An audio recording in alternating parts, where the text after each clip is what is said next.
Hi everyone, my name is Nidia Apostle. Today is August 5th, 2020. This is the class Biotutory Anatomy and Physiology Lab.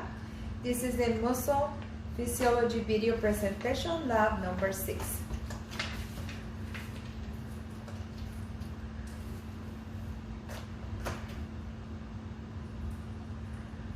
We're going to talk about today how the bones assemble in the body. The skeletal system is comprised of mainly of bones, around 206 for us adults, but it's also a good amount of cartilage, joints, and ligaments, which all together make the skeletal body. So let's talk about all the different bones in the body. As we recall, we are having two sets of the human skeleton. The axial skeleton, made of the skull, vertebral column, and thoracic cage. And the appendicular skeleton, more or less, is just the limbs. Let's go through the axial skeleton first. So let's begin with the top. The skull made 22 bones. Cranial bones are the ones that protect the brain, and facial bones are the ones that give the structure to our face. Most of the bones in the skull are flat bones, and in the cranium, these are connected with the sutures. The cranium is made of a ball and a base, and the base is divided into interior, middle, and posterior cranial fascia. Together, these produce the cranial cavity with the brain sits. There are also ear cavities, nasal cavities, as well as orbits that hold the eyes.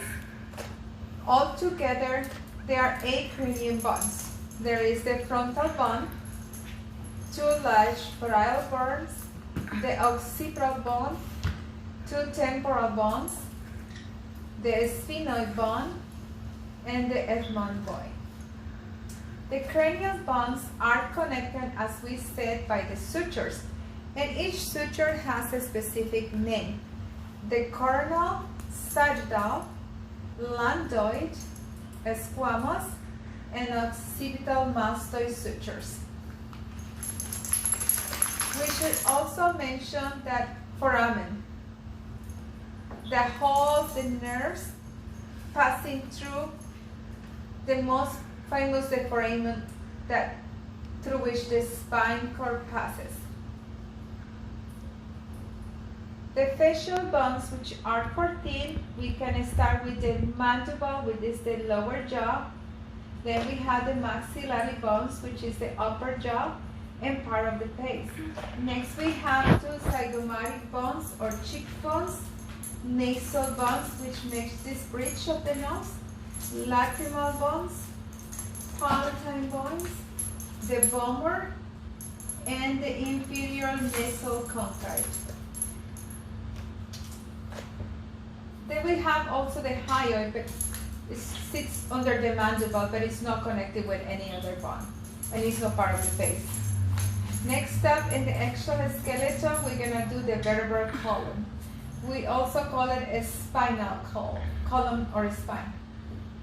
It has 26 irregular bones that come together as a flexible structure to hold the body and supports from the head to the pelvis. The spine can be divided in 5 sections. At the top, we have the cervical vertebrae, which are the first 7. The next 12 are called the thoracic vertebrae, and the remaining 5 are called the lumbar vertebrae. We should know that the vertebrae, it can enlarge to support more and more weight. Below the vertebrae, we find the sacrum, which is actually 5 of the vertebrae used when we were kids.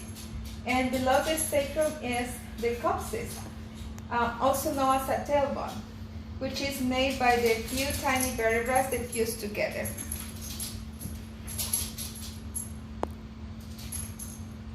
The spine has a lot of ligaments keeping all together.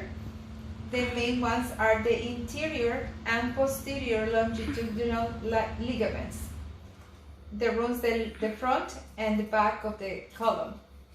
There is also short ligaments that connects the vertebrae, and they're called intervertebral disc.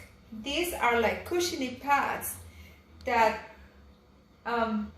is elastic part that helps the body as you run or jump. These are found in between of each vertebra, acting as a shock absorbers when you jump and run. Now let's look about the individual vertebrae. The vertebral foramen is the hole that is in the back where the spinal pass through. The vertebral arch, it's project various processes to get the body to move, and it causes transfer processes and superior and inferior articular process. The vertebrae, it depends of where I find they have the name. Like cervical is the process that is short and is in the top of the head, and the foramen that is large, and the additional holes to accommodate nerves. Then you have the thoracic vertebrae, which is long and points down, and it also exhibits a structure that connects to the ribs. And then you have the lumbar, the most largest ones and big, that are thick, and as well as others has the job to support the weight. Now let's do the thoracic cage. The thoracic cage is compact for the sternum and the ribs and costal cartilage. The sternum is a flat bone in the middle of the thorax, and it's three bones that has fused together. From top, the maneuver, the body, and the xiphoid process. Then there are 12 pair of ribs that project from the vertebrae.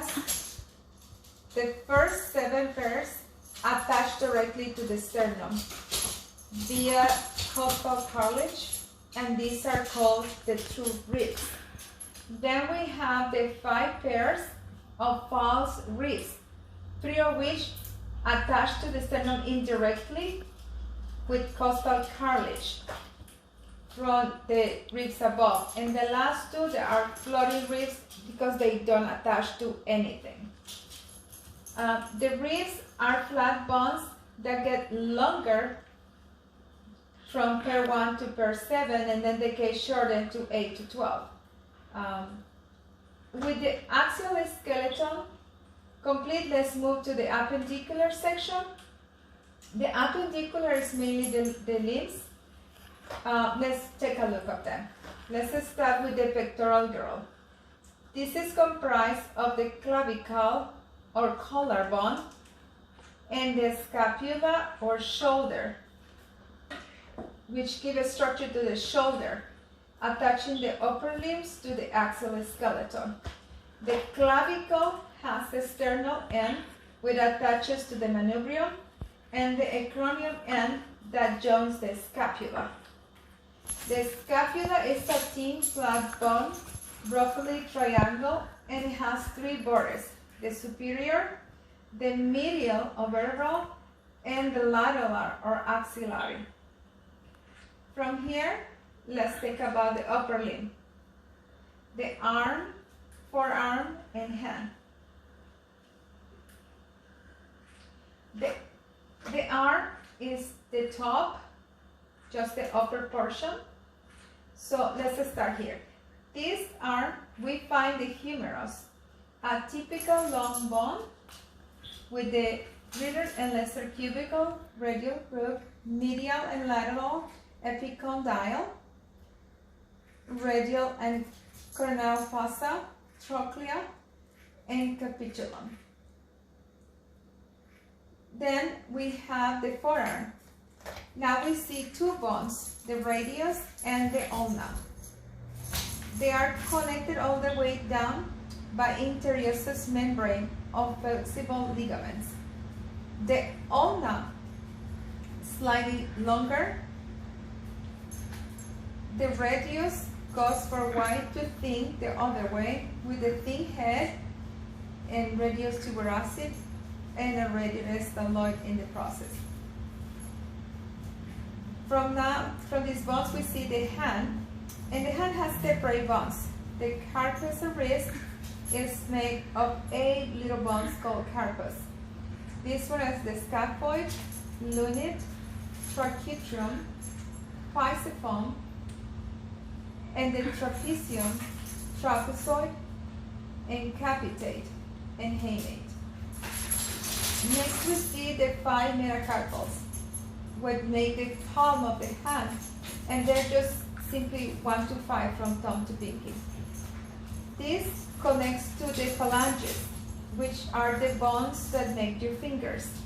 There are 14 of these bones, 3 per finger, which are the distal, middle, and proximal phalanges, except from the thumb. The thumb has only 2 because it doesn't have a middle phalange. Moving back to the torso, we see the pelvic girdle. Attach the lower limbs to the axial skeleton, just like the pectoral, like the upper limbs, although this one is less mobile, but more stable to hold the weight. This girdle starts in the sacrum and continues with the hip bones. These hip bones are 3 separate bones at birth that fuse together as an adult. Let's describe them as being as ilium, ischium, and pubis. Lastly, the lower leg, you see the thigh, which is the simple bone just like an arm, and this one is called the femur, which is the largest bone in the entire body.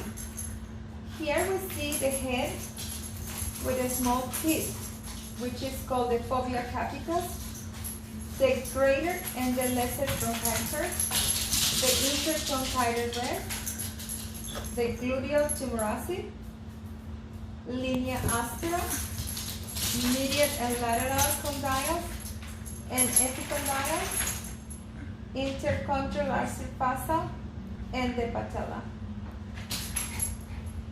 From there we go to the leg. Like the forearm, it has 2 bones, the tibia and the fibula. Same like the top one, it has the member in between. In the larger tibia, we see the medial and lateral condyles,